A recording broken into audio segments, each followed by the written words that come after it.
10. Hebreos capítulo 10. Hebreos capítulo 10.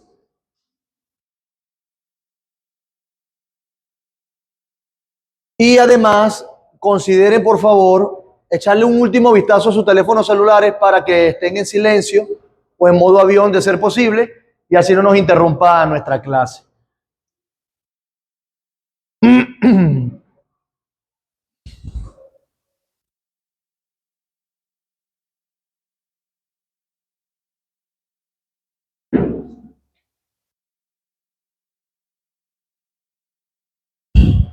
Hebreos capítulo 10.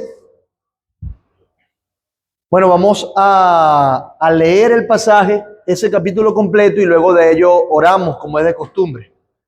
Hebreos capítulo 10. Ubicados, dice la palabra de Dios de la siguiente manera: porque la ley, teniendo la sombra de los bienes venideros, no la imagen misma de las cosas, nunca puede, por los mismos sacrificios que se ofrecen continuamente cada año, hacer perfectos a los que se acercan. De otra manera, cesarían de ofrendarse o de ofrecerse, pues los que tributan este culto, limpios una vez, no tendrían ya más conciencia de pecado. Pero en estos sacrificios cada año se hace memoria de los pecados, porque la sangre de los toros y de los machos cabríos no puede quitar los pecados. Por lo cual, entrando en el mundo dice: sacrificio y ofrenda no quisiste, mas me preparaste cuerpo. Holocaustos y expiaciones por el pecado no te agradaron. Entonces dije: he aquí que vengo, oh Dios, para hacer tu voluntad, como en el rollo del libro está escrito de mí. Diciendo primero: sacrificio y ofrenda y holocaustos y expiaciones por el pecado no quisiste, ni te agradaron, las cuales cosas se ofrecen según la ley. Y diciendo luego: he aquí que vengo, oh Dios, para hacer tu voluntad. Quita lo primero para ofrecer esto último. En esa voluntad somos santificados mediante la ofrenda del cuerpo de Jesucristo, hecha una vez para siempre. Y ciertamente, todo sacerdote está día tras día ministrando y ofreciendo muchas veces los mismos sacrificios, que nunca pueden quitar los pecados. Pero Cristo, habiendo ofrecido una vez para siempre un solo sacrificio por los pecados, se ha sentado a la diestra de Dios. De ahí en adelante, esperando hasta que sus enemigos sean puestos por estrado de sus pies. Porque con una sola ofrenda hizo perfectos para siempre a los santificados. Y nos atestigua lo mismo el Espíritu Santo, porque después de haber dicho: este es el pacto que haré con ellos después de aquellos días, dice el Señor, pondré mis leyes en sus corazones y en sus mentes las escribiré. Añade: y nunca más me acordaré de sus pecados y transgresiones. Pues donde hay remisión de estos, no hay más ofrenda por el pecado. Así que, hermanos, teniendo libertad para entrar en el lugar santísimo por la sangre de Jesucristo, por el camino nuevo y vivo que Él nos abrió a través del velo, esto es, de su carne, y teniendo un gran sacerdote sobre la casa de Dios, acerquémonos con corazón sincero, en plena certidumbre de fe, purificados los corazones de mala conciencia y lavados los cuerpos con agua pura. Mantengamos firme, sin fluctuar, la profesión de nuestra esperanza, porque fiel es el que prometió. Y considerémonos unos a otros para estimularnos al amor y a las buenas obras, no dejando de congregarnos como algunos tienen por costumbre, sino exhortándonos, y tanto más cuando veis que aquel día se acerca. Porque si pecaremos voluntariamente después de haber recibido el conocimiento de la verdad, ya no queda más sacrificio por los pecados, sino una horrenda expectación de juicio y de hervor de fuego que ha de devorar a los adversarios. El que viola la ley de Moisés, por el testimonio de 2 o 3 testigos, muere irremisiblemente. ¿Cuánto mayor castigo pensáis que merecerá el que pisoteare al Hijo de Dios y tuviere por inmunda la sangre del pacto en la cual fue santificado e hiciere afrenta al Espíritu de gracia? Pues conocemos al que dijo: mía es la venganza, yo daré el pago, dice el Señor. Y otra vez, el Señor juzgará a su pueblo. Horrenda cosa es caer en manos del Dios vivo. Pero traed a la memoria los días pasados, en los cuales, después de haber sido iluminados, sostuvisteis gran combate de padecimientos. Por una parte, ciertamente, con vituperios y tribulaciones fuisteis hechos espectáculo, y por otra, llegasteis a ser compañeros de los que estaban en una situación semejante. Porque de los presos también os compadecisteis, y el despojo de vuestros bienes sufristeis con gozo, sabiendo que tenéis en vosotros una mejor y perdurable herencia en los cielos. No perdáis, pues, vuestra confianza, que tiene grande galardón, porque os es necesaria la paciencia para que, habiendo hecho la voluntad de Dios, obtengáis la promesa. Porque aún un poquito, y el que ha de venir vendrá, y no tardará. Mas el justo vivirá por fe, y si retrocediere, no agradará a mi alma. Pero nosotros no somos de los que retroceden para perdición, sino de los que tienen fe para preservación del alma. Oramos. Padre bueno, queremos darte gracias por darnos este buen día. Gracias por lo que has hecho por nosotros y en nosotros. Gracias por Cristo, porque por su sacrificio podemos entrar con conciencias tranquilas, confiadamente, ante tu trono.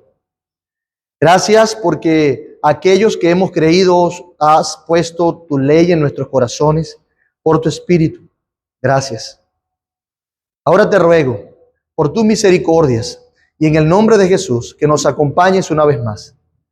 Que tu Espíritu Santo nos guíe, que tu palabra sea lo que atesoremos para seguir creciendo en santidad y para que nuestra fe aumente. Te ruego que uses una vez más todo el testimonio bíblico, inclusive la luz de la naturaleza, para afianzar nuestra fe, consolidarnos como miembros de esta iglesia y agregar a esta iglesia los que han de ser salvos. En tus manos estamos y confiamos en ti. En el nombre de Jesús. Amén.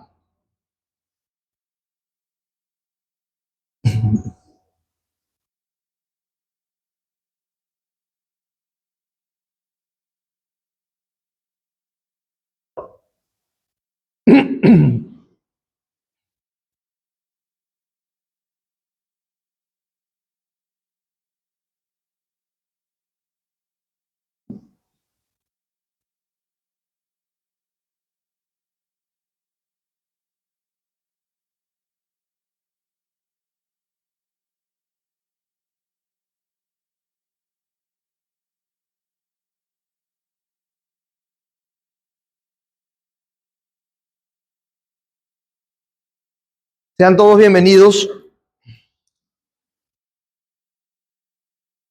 Bueno, como ya saben, estamos en nuestras clases de discipulado inicial, o como interna o coloquialmente le llamamos clases de premembresía.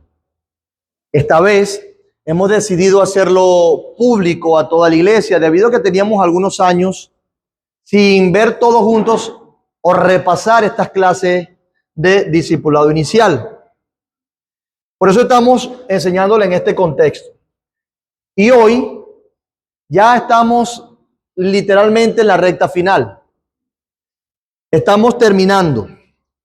Ya casi. Hemos hablado de la verdadera conversión, ¿lo recuerdan? Hemos hablado de lo que es la conversión, lo que no es la conversión.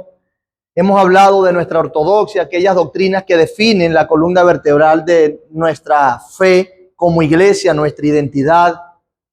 Hablábamos de la identidad de Cristo, lo que creemos de Cristo, lo que creemos acerca de la salvación por medio de la gracia, por medio de la fe, de las escrituras y de las doctrinas del mundo venidero, de escatología, en otras palabras, de una manera muy sencilla.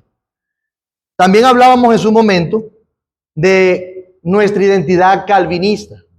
Aclarábamos alguna terminología y lo que queríamos decir con que somos calvinistas.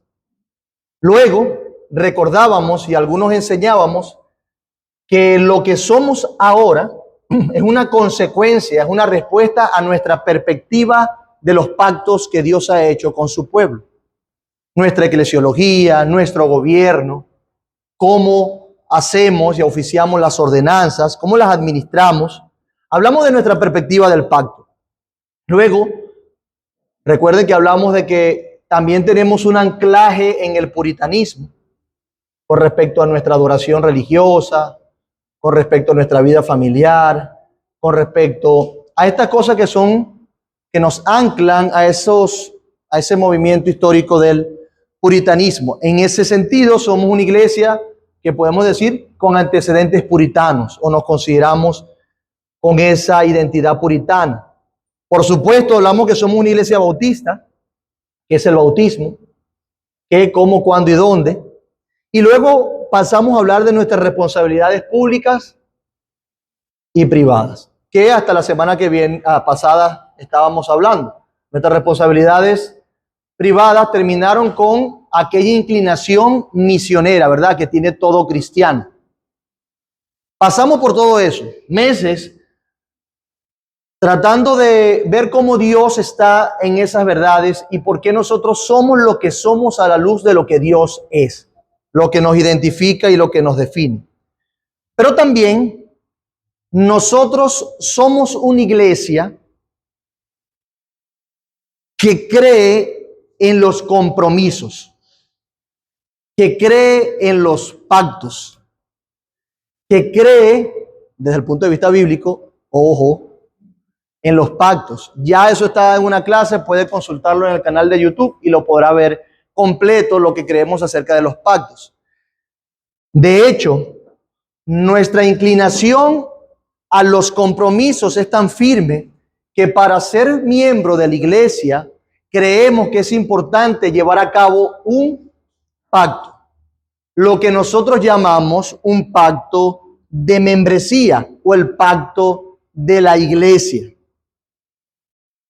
Dice Hebreos que parte de nuestro crecimiento fundamentalmente se encuentra en que nosotros nos congreguemos y nos consideremos para amonestarnos al amor y a las buenas obras. Eso, de una manera sencilla, implica en primera instancia que hay un compromiso de estar juntos para crecer en santidad y esperar al Señor para no apartarnos del Dios vivo. En este caso particular, vamos a ver ese compromiso. ¿Por qué comprometernos? ¿Por qué hacer un pacto? Vamos a hablar de nuestro pacto como iglesia. Vamos a ponerlo en contexto. Un breve detalle histórico, la idea de dónde viene, inclusive desde las Escrituras. Pudiésemos definir nuestro pacto como un documento que resume los compromisos que hacemos a los demás cuando nos unimos a esta iglesia local. Repito, ¿qué es un pacto de membresía? ¿Qué es un pacto de una iglesia? Es un documento que resume los compromisos que hacemos a los demás cuando nos unimos a esta iglesia o a cualquier iglesia local. Sí, ahí están todos los compromisos que nosotros pudiésemos, bueno, la esencia de los compromisos que nosotros hacemos. No solamente se trata de Nueva Vida. Las iglesias reformadas tienen este patrón, por lo que dice la Biblia y teniendo esa herencia histórica. Pero ¿qué pasa? Yo sé que a algunos le va a sonar difícil, pero ¿por qué un pacto? Quizás los que están primera vez en esta clase dirán, bueno, pacto, ¿viste? Ya me van a pedir plata. Ya me van a vaciar los bolsillos. Bueno, pero por lo menos, si ha tenido una identificación en cómo las otras personas hacen los pactos, dirán, bueno, por lo menos se me va a multiplicar lo que yo de hoy aquí. Pero no, lejos de nosotros esté esa idea. Cuando hablamos de pacto, hablamos de aquella manera en que Dios ha decidido relacionarse con su pueblo. Inclusive, hablamos de la manera en que Dios ha decidido relacionarse entre sí. Creemos en un único Dios verdadero, pero creemos que ese Dios está o existe en tres subsistencias o personas: Padre, Hijo y Espíritu Santo. Y en ese sentido hay una relación, hay una economía en la Trinidad.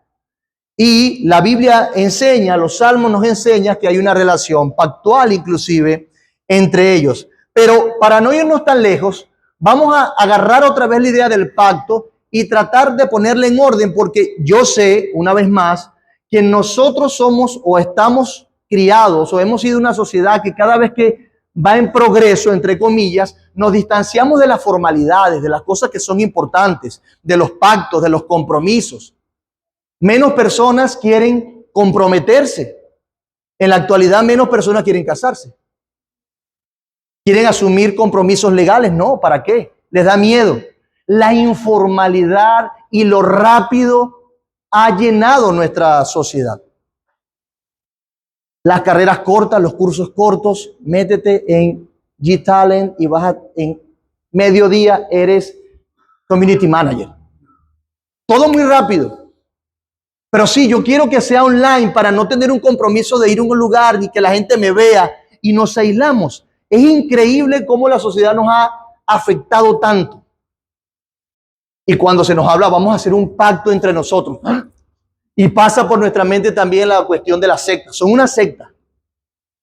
Seguramente se abren las muñecas y derraman sangre para hacer un pacto. Pero no es eso, insisto. Si lo digo de manera sencilla, el pacto que nosotros hacemos como iglesia es un documento que expone y describe los compromisos que tenemos, que la Biblia misma nos dice que nosotros tenemos como cristianos. El pacto es como una síntesis de cómo la Biblia nos llama a vivir juntos.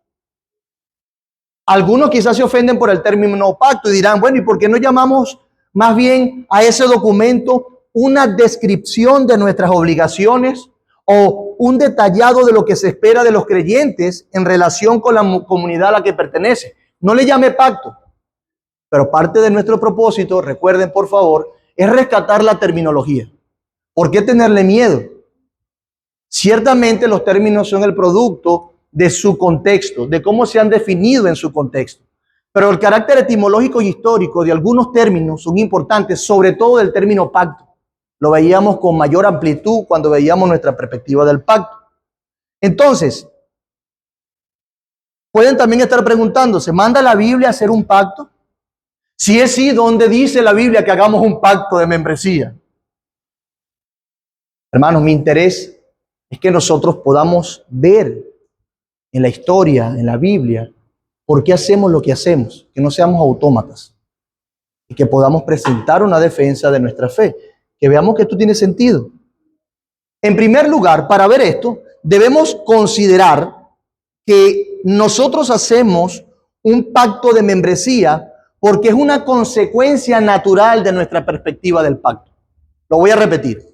Nosotros hacemos un pacto de membresía cuando vamos a recibir a los nuevos miembros porque es una consecuencia natural de nuestra perspectiva del pacto o de nuestra teología pactual, lo que entendemos de los pactos.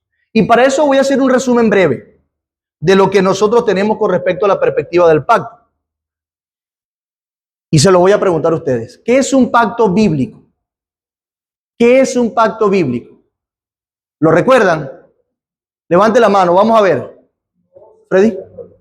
Ok, dos se ponen de acuerdo, pero un pacto bíblico desde la perspectiva divina. ¿Ángelo?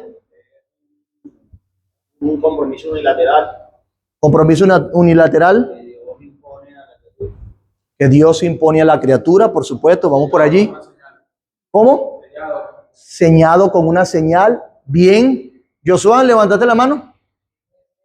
Eso mismo. ¿Qué más? Le falta un poquito de sustancia, Henry.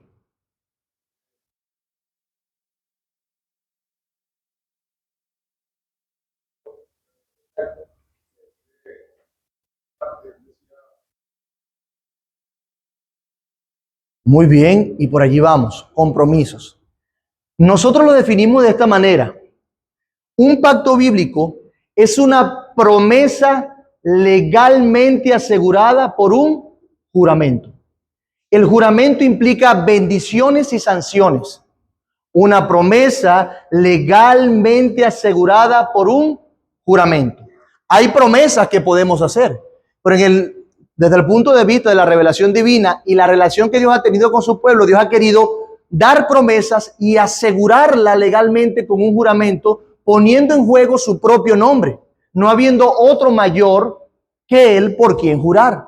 Y eso lo vemos en Abraham, cuando Dios hizo ese pacto con Abraham. ¿Lo recuerdan? Ah, ok, perfecto. Ya veo la cabecita como que, ok, se están recordando, perfecto. Eso es un pacto, una promesa legalmente asegurada por un juramento. Dios sabe que hay cosas importantes que deben guardarse y recordarse. Por eso las cosas importantes a la luz del consejo bíblico, y sobre todo en el caso de la promesa de redención, esas cosas importantes son aseguradas por un juramento que demanda una penitencia o castigo en el caso de ser violentadas. Si hay algo importante y usted no cumplió con las estipulaciones de esas cosas o de ese pacto, se demanda. Hay una consecuencia, pero si las cumple, esa misma promesa juramentada asegura las bendiciones de ese pacto. ¿Cierto? ¿Van conmigo? Cuando hay un juramento, cuando hay un pacto, cuando vemos estas cosas que son importantes, necesitamos también recordar que está involucrado un nombre o el ejercicio de una autoridad que hace valer las estipulaciones de ese compromiso. Donde si ocurre alguna situación, se invoca, se llama o involucra esa autoridad para que vele en el cumplimiento o penalice o bendiga esa cosa importante. De allí que nosotros decíamos en su momento que Dios se ha relacionado pactualmente con su pueblo y han sido acuerdos unilaterales porque Dios es infinitamente mayor que su criatura y sus pactos han sido una forma de condescendencia para relacionarse con su pueblo. Ahora bien, decíamos también en su momento con respecto a los pactos, que los pactos son el principio unificador y organizador de la revelación divina. En otras palabras, los pactos le dan orden y le dan unidad a la revelación de Dios o a su plan redentor. Tenemos un pacto de obras, tenemos un pacto, luego tenemos una promesa en Génesis 3, luego tenemos un pacto de preservación, luego tenemos un pacto con Abraham, luego tenemos un pacto sinaítico, tenemos un pacto con David, tenemos un nuevo pacto. ¿Sí lo ven? La Biblia se divide antiguo y nuevo pacto. Unifica los pactos y dan orden. ¿Por qué voy desde arriba lo que Dios ha hecho y cómo ha usado los pactos? Porque eso va a influir directamente en nuestro entendimiento de los pactos hoy en día y cuando nosotros hacemos un pacto de membresía como el que estamos pronto a hacer en la próxima recepción de miembros. Entonces, la misma confesión de fe nos enseña que Dios nos ha dado esas luces, esos pactos para relacionarnos de menos a más. Poquita información y luego nos fue dando más y más y más información. De hecho, la confesión de fe lo dice así. Este pacto es revelado en el Evangelio, en primer lugar en Adán, en la promesa de salvación por medio de la simiente de la mujer. Y después, mediante pasos adicionales hasta completarse su plena revelación en el Nuevo Testamento. ¿Se dan cuenta? De menos a más, hasta completarse su plena revelación. ¿En dónde? En el Nuevo Testamento. Y la confesión lo acopla a la eternidad y tiene su fundamento en aquella transacción del pacto eterno que hubo entre el Padre y el Hijo acerca de la redención de los elegidos. Por eso les decía, los pactos unifican y organizan la revelación de Dios, o en otras palabras, la expresión de su plan redentor. Lo unifican. ¿Qué pasa? Nosotros tenemos hoy la iglesia. Antes, el pueblo de Dios, ¿quién era? Según el antiguo pacto. ¿Ok? Israel. ¿Y cómo se entraba en ese pacto? Ok, muy bien, étnicamente o haciendo un prosélito, identificándose con ellos a través de la circuncisión. Muy bien, los extranjeros podían circuncidarse, de hecho, lo enseña la ley. Entonces, la circuncisión era una entrada, había un aspecto físico y también había un aspecto de origen en el caso del nacimiento. Los niños debían ser circuncidados y dedicados a Dios ¿en qué día? En el 8º día. Muy bien. Pero vemos que ese era el pueblo de Dios. Así se identificaba una nación clara, tribus claras, tierra clara, una monarquía luego en el tiempo clara. Había una identificación, pero ahora, ¿cuál es el pueblo de Dios?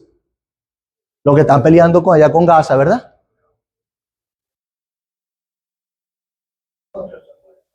¿Nosotros quiénes? La iglesia es el pueblo de Dios. Siendo la iglesia el pueblo de Dios, debemos decir que esa relación que Dios tiene ahora con su iglesia es una relación también pactual. Pactual. Y vemos, desde el punto de vista teológico, el pacto de gracia, pero también vemos en Génesis 3, Jeremías 31, el nuevo pacto. Antes la ley escrita en tablas de piedra, ahora escrita en el corazón, donde dice la palabra de Dios que entonces todos me conocerán, los que formen parte de mi pueblo me conocerán. No será una expresión externa o étnica o física, sino que será una circuncisión de corazón. Hay un aspecto espiritual fundamentalmente que va a identificar a la iglesia de Dios. Hay un nuevo nacimiento, hay una regeneración, hay un cambio real. Todos me conocerán, dice el pasaje de las Escrituras. De manera que la iglesia es hoy en día el pueblo del pacto. ¿Quién es el Israel de Dios, según Pablo? Bueno, según la Biblia. La iglesia. Los que han creído, los hijos de Abraham. Los que han creído por medio de la fe. Gracias. Los que han creído por medio de la fe. Entonces la iglesia la tenemos como el pueblo de Dios, como el pueblo del pacto.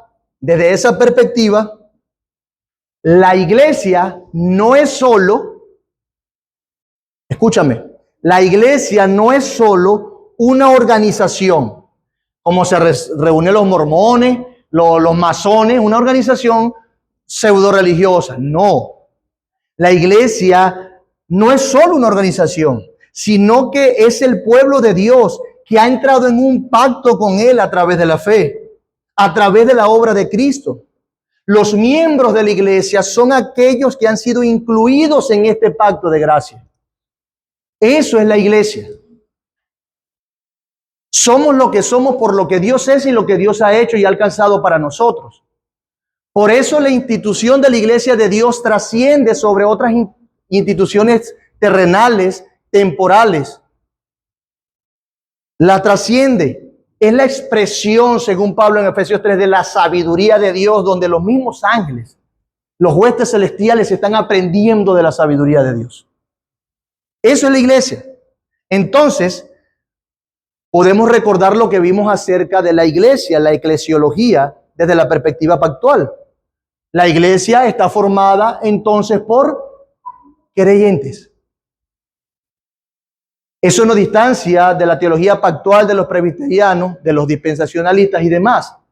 La iglesia está formada por creyentes. Una membresía regenerada, ¿lo recuerdan? Una membresía comprometida. ¿Ven el carácter de compromiso en la perspectiva pactual?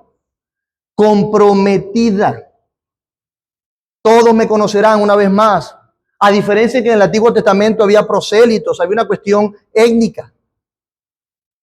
Esto fue lo que vieron e identificaron los puritanos también en su momento, sobre todo los congregacionalistas. Y lo vieron porque ellos sabían en el siglo XVI, XVII que las cosas estaban mezcladas.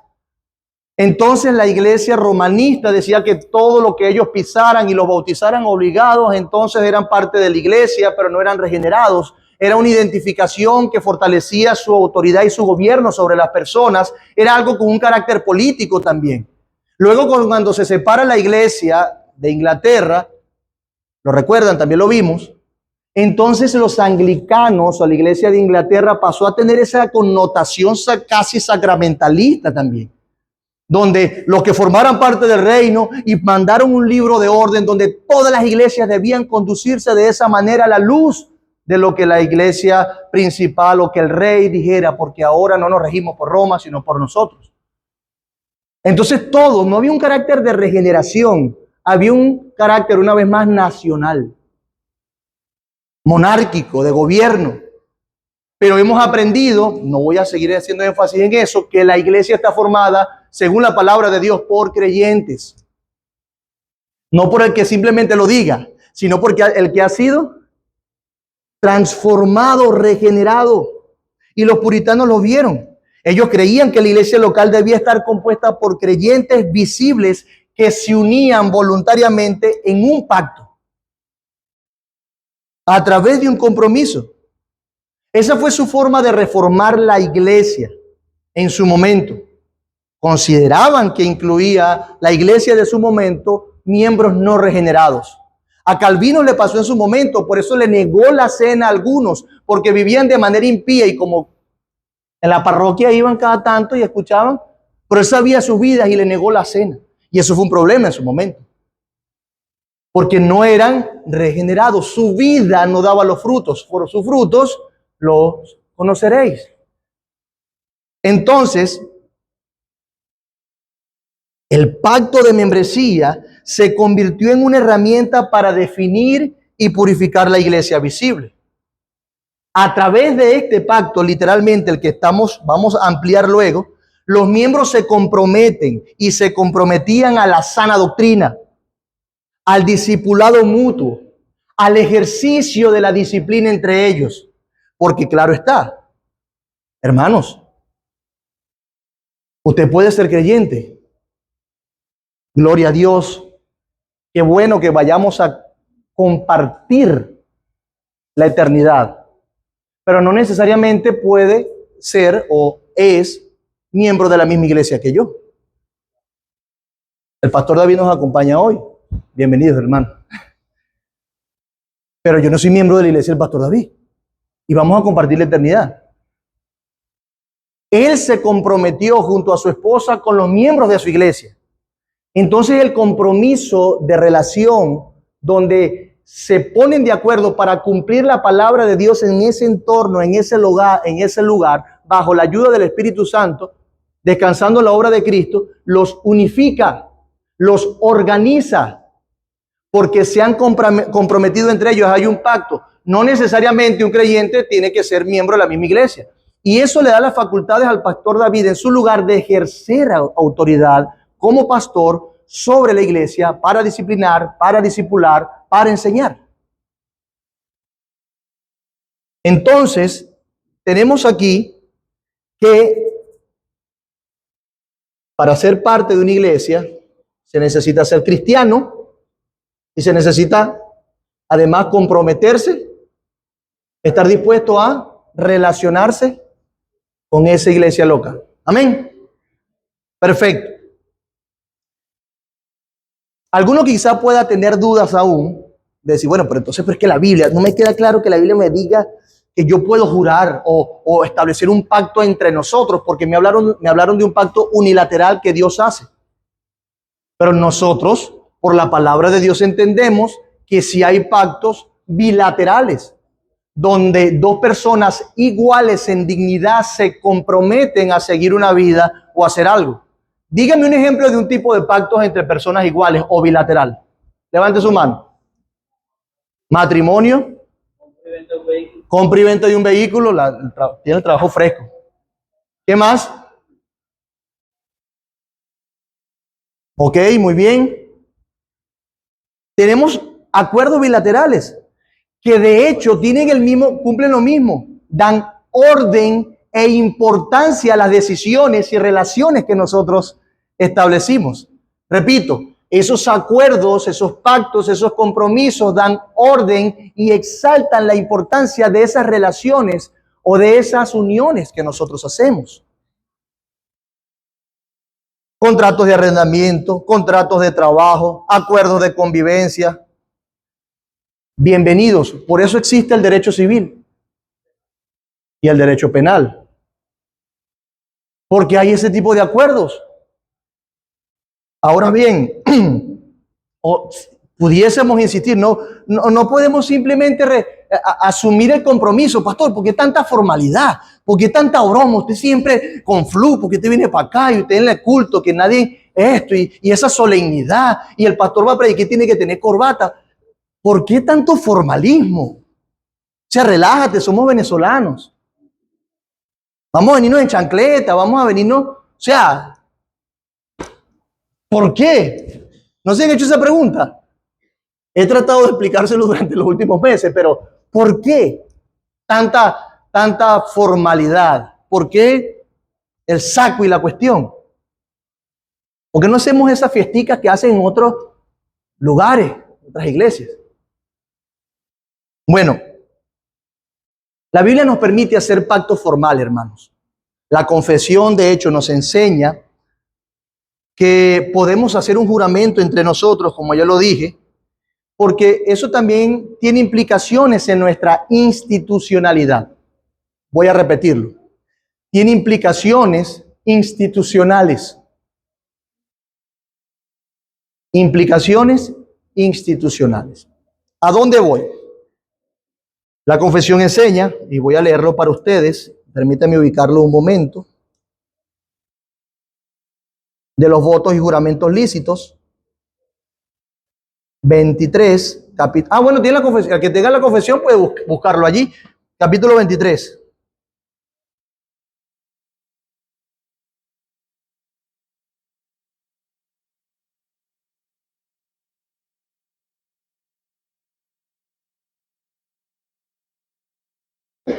Ok, miren lo que dice el primer párrafo.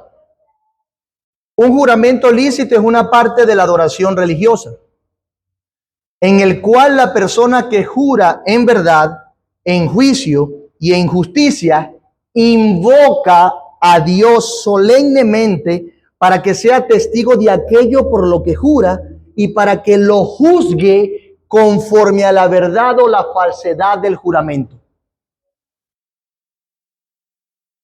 Decía en su momento, ¿saben ustedes que nosotros como cristianos hacemos juramento en algún momento? Los médicos. Cuando alguien se está graduando. Cuando asume alguna responsabilidad. Los presidentes, juro. Recuerden la tradición de poner la mano sobre la Biblia para darle importancia, solemnidad y remitir ese juramento a una autoridad mayor, la única que puede hacer cumplir las estipulaciones de ese juramento. Allí está. Allí está. Entonces, es una parte de la adoración religiosa. La persona que jura invoca a Dios para que Dios lo juzgue. Aquel que conoce los corazones profundamente, que es omnisciente y omnipresente, que no se le escapa nada. Aquel Dios perfecto y soberano, que también es misericordioso, es invocado. En otras palabras, nos ponemos delante de su presencia y le decimos, Señor, como la Biblia, el lenguaje bíblico, aún me añada Dios. ¿Recuerdan? Aún me añada. Ahora, nos da la formalidad. Solo por el nombre de Dios es que los hombres deben jurar. Este nombre debe usarse en ello con todo santo temor y reverencia. Por lo tanto, jurar vana o precipitadamente por ese nombre glorioso y temible, o siquiera jurar por cualquier otra cosa, es pecaminoso y debe ser aborrecido. ¿Por qué jurar por otra cosa que no sea el nombre de Dios es pecaminoso? Porque no hay una autoridad mayor que Dios que pueda asegurar la bendición o el castigo de ese juramento. Dios se ha puesto, que es efectivamente como la autoridad final. Y dice, Sin embargo, en asuntos de peso e importancia para la confirmación de la verdad, ¿para asuntos de qué? De peso e importancia para la confirmación de la verdad y para poner fin a toda discusión, un juramento está justificado por la palabra de Dios. Así que debe presentarse un juramento lícito cuando la autoridad legítima lo exija en tales asuntos.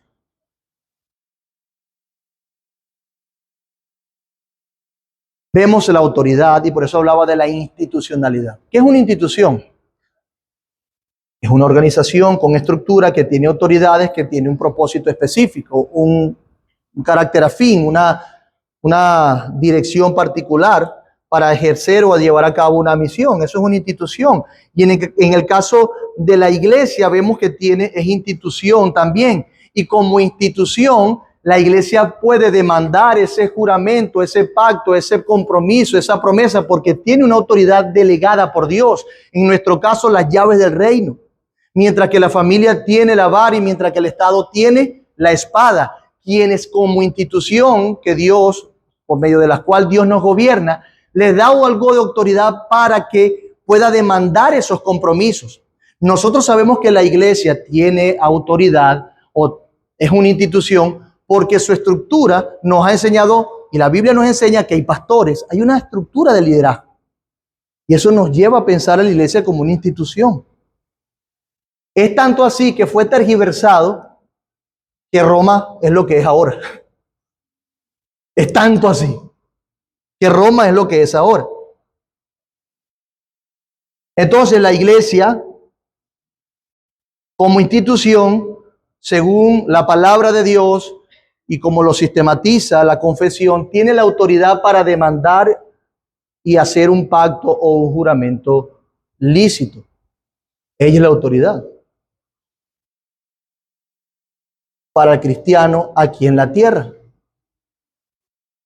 Para el cristiano aquí en la tierra. Entonces, si hay autoridades, hay una institución. Todavía alguien pudiese decir, ok, está bien, perfecto.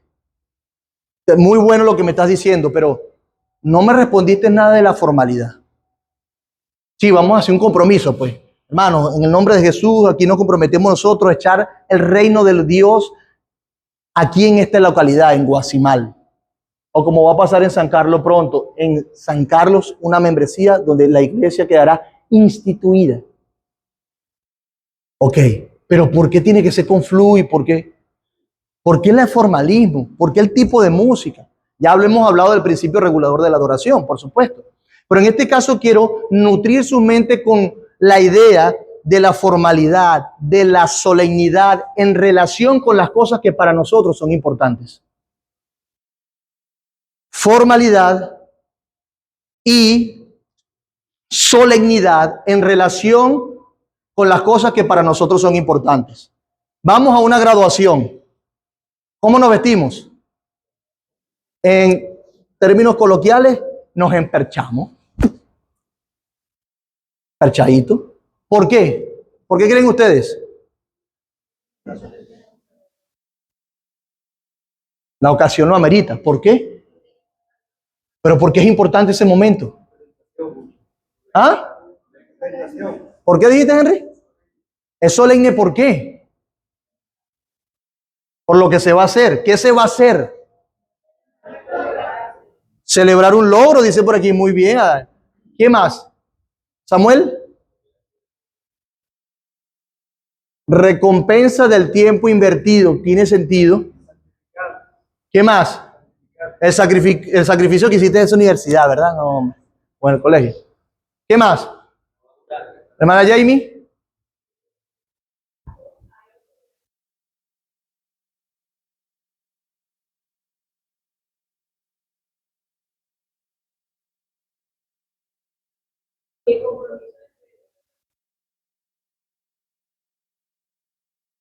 Excelente. Levántense todos, vienen las autoridades académicas.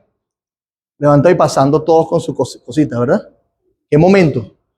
Hay autoridades civiles, hay autoridades universitarias en el rubro, en el área en el que se está haciendo. Se respetan. si tú como profesional en cualquier área llegares a incumplir lo que implica o no comportarte como un profesional de esa área, esas autoridades tienen el derecho de revocar lo que te están dando en ese momento. ¿Sí o no? Las civiles y las académicas. Porque es importante.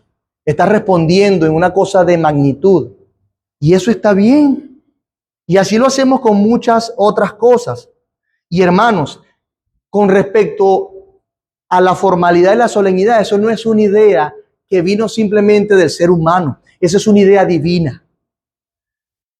Por eso les recordé lo del pacto. La solemnidad de que Dios habita entre su pueblo hace temblar a su pueblo, como pasó en el Sinaí, y lo hizo retroceder y tener un temor reverente para cumplir con las estipulaciones de ese pacto. Y así se ha visto en el resto de la revelación divina. Dios es real, es importante, es la autoridad final. Por eso solemnidad al Rey de Reyes, al Santo de Israel. Por eso nos rendimos. Por eso nos vestimos acordes, como cuando viene un rey y la persona no está vestida adecuadamente para recibir al rey y a él no le gusta, que le corte la cabeza. Porque hay una autoridad final que tiene el derecho de quitarme la vida. Dios es la autoridad final. Dios es lo importante en este asunto.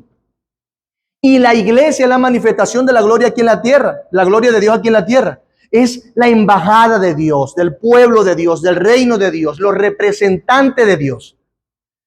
La Biblia enseña que cuando nos reunimos como iglesia, Dios habita entre nosotros, ¿cierto? ¿Acaso no debe existir solemnidad? Les recomiendo la enseñanza de principio regulador de la oración del pastor David, que dan estructura a eso de una manera un poco más amplia. Pero eso es lo importante, su obra es importante, la adoración a Dios es importante, como vivimos como iglesia es importante y nuestras mentes deben estar sobrecogidas a esa verdad, deben estar convencidas, por eso hacemos un pacto de membresía. Se trata de Él, no de mí, porque el tipo más informal quizás soy yo, o era. En la medida que he conocido más a Dios, eso me lleva a ser más solemne, reverente y mantenerme de una manera más juiciosa. En un sentido amplio, hermanos, la formalidad actúa como un marco que valida y eleva la importancia de un evento o compromiso. Eso lo hace la formalidad. No es solo una cuestión de etiqueta, no es una cuestión de que hoy me veo bonito, sino que es una herramienta para comunicar seriedad y respeto. Anda un juicio en el tribunal. Preséntate ante un fiscal. Hay una seriedad, hay un respeto, porque de esto depende mis días, ¿verdad? Si es que estoy metido en algún problema, ¿dónde lo voy a vivir? Por eso debemos recordar que el valor de la formalidad radica en su capacidad para dar peso y significado a los aspectos más importantes de la vida. Desde nuestros compromisos personales hasta las ceremonias que marcan hitos importantes en nuestra vida. Hermanos, en esencia, la formalidad transforma una simple intención en un acto significativo y memorable. Yo no solamente tengo la intención de congregarme aquí todos los domingos, no es algo significativo, es algo importante. No solamente quiero tener los beneficios, yo quiero participar en la santificación de los miembros de esta iglesia y en la predicación del evangelio y poner mis dones en servicio. Es importante. Transforma lo sencillo a algo memorable. De allí nuestros actos de membresía, de allí nuestra liturgia, de allí nuestras ceremonias, de allí nuestros compromisos. Desde una perspectiva bíblica, la formalidad en la iglesia, la formalidad no es un asunto vacío, no es un adorno vacío para decir que somos serios. No. Es una forma de comunicar la grandeza de Dios, una forma de honrar a Dios y a los demás. Lo vemos en la historia de Israel y el desarrollo de la eclesiología reformada. Estas cosas ilustran cómo la formalidad se ha utilizado para expresar la santidad y el orden de Dios. La santidad y el orden de Dios. Oh, pero es que usted siempre anda así, entonces no eres auténtico. ¿Sabes? Pierdes ese sex appeal de la naturalidad porque tienes que estar serio y cosas. No. La formalidad no es un obstáculo para la autenticidad. Es un vehículo para expresar la importancia de nuestros compromisos, la santidad de la adoración y el orden de la vida de la iglesia.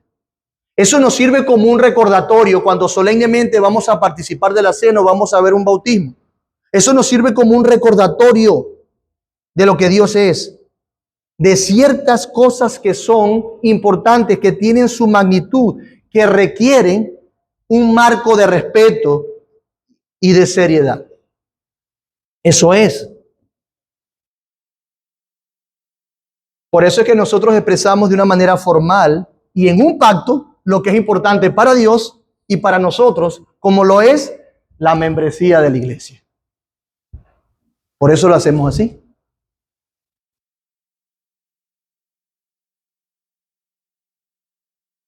Hemos visto cómo las Escrituras nos dan herramientas para exaltar la seriedad y la importancia que ostenta la obra salvadora. Créanme, hermanos, la Biblia nos da herramientas para exaltar la seriedad y la importancia que ostenta la obra salvadora de Dios. ¿Esto es importante? ¿Cómo lo alcanzó? A través de relaciones pactuales. Hizo un pacto. Hizo pactos para eso. Además, para nosotros es de suma importancia, hermanos. El identificarnos con Dios y con su pueblo es un acto solemne también. Vea, por favor, y recuerde, como lo hemos visto en historia bíblica o en la teología bíblica a través de las predicaciones, toda la historia, desde el principio del tiempo hasta ahorita, Dios se ha revelado y se ha comunicado y ha conmovido el mundo, la creación, a reyes, situaciones para comunicar su salvación y para que hoy seamos la iglesia.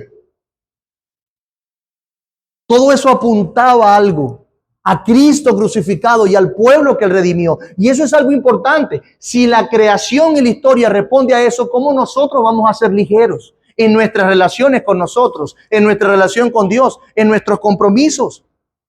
¿Cómo? No podemos. Nos estamos identificando con el Dios Trino, con Cristo y con su cuerpo. Estamos unidos a Él y eso es importante. ¿Cómo que decimos en el bautismo? Muero por el mundo y vivo para Cristo.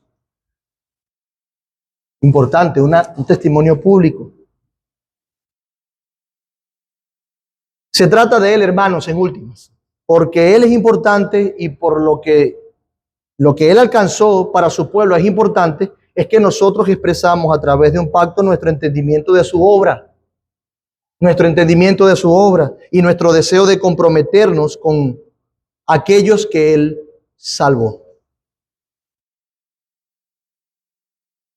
Entonces, el pacto de membresía, la formalidad y la solemnidad termina siendo una expresión pública de tu identificación con Cristo y la iglesia, su cuerpo, a la que perteneces. Por eso necesitamos recordarlo cada cuanto. En las asambleas siempre sale el tema del pacto de membresía, quiénes somos, cómo nos relacionamos. Allí está descrito. Entonces lo vemos, el pacto de membresía es una consecuencia natural de nuestro entendimiento de los pactos, de nuestra eclesiología, inclusive responde al sentido común de lo que creemos que es importante. Y eso va con la formalidad que aplicamos como iglesia local y que vivimos como iglesia local. Entonces, ese pacto formal es un acuerdo que formaliza nuestro compromiso a ser fieles a esta iglesia local particularmente y no a otra. Le estás dando la autoridad a los otros como creyentes, decir, Dios los use para amonestarme, llevarme a su imagen, para disciplinarme. Y estás diciendo, Dios me use para el bien de tu alma y para la expansión del reino en esta localidad, bajo este ministerio, bajo estas autoridades. Aquí es un acuerdo que formaliza nuestro compromiso a ser fieles en esta iglesia local particularmente. Nos identifica, nos une, nos distingue, nos responsabiliza, hace público y formal nuestro compromiso con el Señor de la iglesia y con la iglesia. ¿Ustedes vieron la película Cristiano La Secreta? La gente quiere ser cristiano, pero sin mucho compromiso y responsabilidades. Y como la iglesia militante existe y hay muchas iglesias, quiere estar saltando iglesia, sin tomar un compromiso formal, sin nadie que los cuide, que los ame, que los preserve, que los dirija. Se trata de Cristo, hermanos. La obra que Dios alcanzó a través de su Hijo y aplicó por su Espíritu es importante. Y se trata del día a día, de tu relación con tu iglesia. Hermanos y amigos, la iglesia es importante para Dios. Para ti también tiene que serlo. Y debes amarla y vivir al abrigo de tu iglesia local. Aunque a veces duela, ¿verdad? Cuando nos amonestan. Por eso hacemos un pacto de membresía. ¿Alguna pregunta? ¿Alguna duda? Ángelo.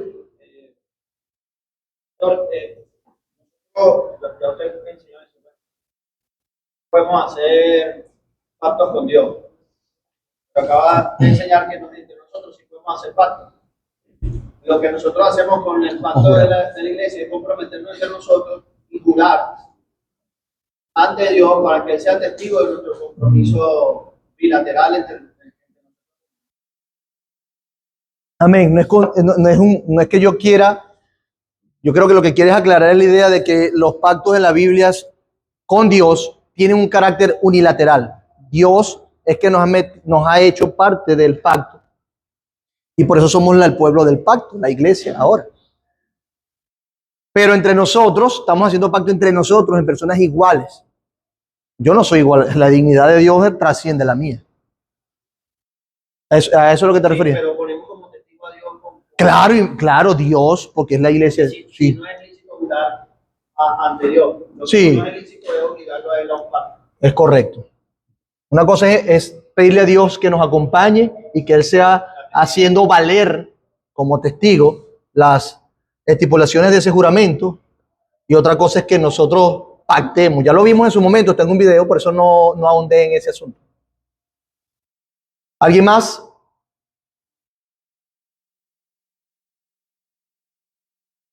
¿Estamos claros? ¿O estamos muy enrollados ya?